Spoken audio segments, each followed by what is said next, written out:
I mean that if your friend were a warrior, he would help his child to stop the world. How can my friend do that? He would need personal power. He would need to be a sorcerer. But he isn't. In that case, he must use ordinary means to help his son to change his idea of the world. It's not stopping the world, but it'll work just the same. I asked him to explain his statements. If I were your friend, Don Juan said, I would start by hiring someone to spank the little guy. I would go to Skid Row and hire the worst-looking man I could find. To scare a little boy? Not just to scare a little boy, you fool. That little fellow must be stopped, and being beaten by his father won't do it. If one wants to stop our fellow men, one must always be outside the circle that presses them. That way, one can always direct the pressure. The idea was preposterous, but somehow it was appealing to me. Don Juan was resting his chin on his left palm. His left arm was propped against his chest on a wooden box that served as a low table. His eyes were closed, but his eyeballs moved. I felt he was looking at me through his eyelids. The thought scared me. Tell me more about what my friend should do with his little boy, I said.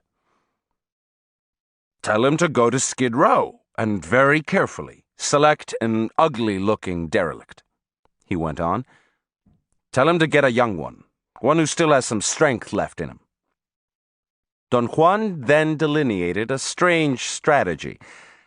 I was to instruct my friend to have the man follow him or wait for him at a place where he would go with his son.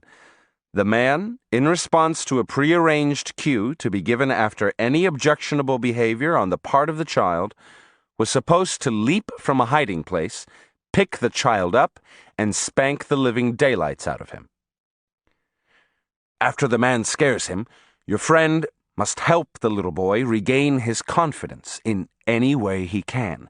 If he follows this procedure 3 or 4 times, I assure you that that child will feel differently towards everything. He will change his idea of the world.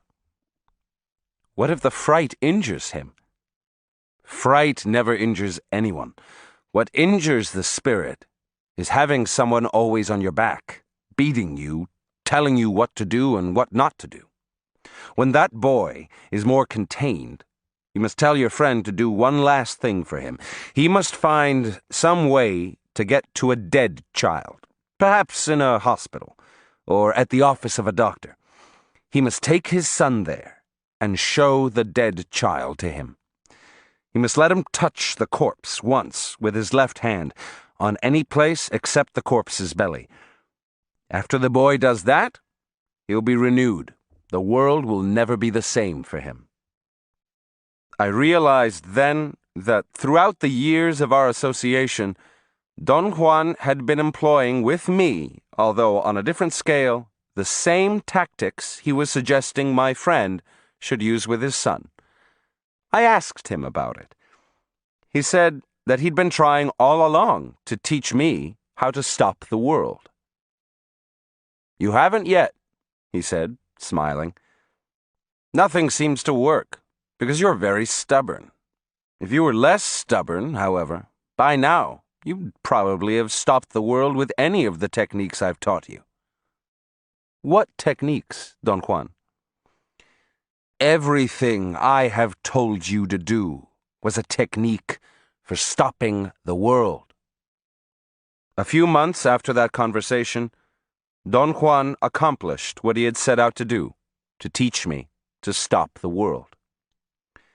That monumental event in my life compelled me to re-examine in detail my work of 10 years. It became evident to me that my original assumption about the role of psychotropic plants was erroneous.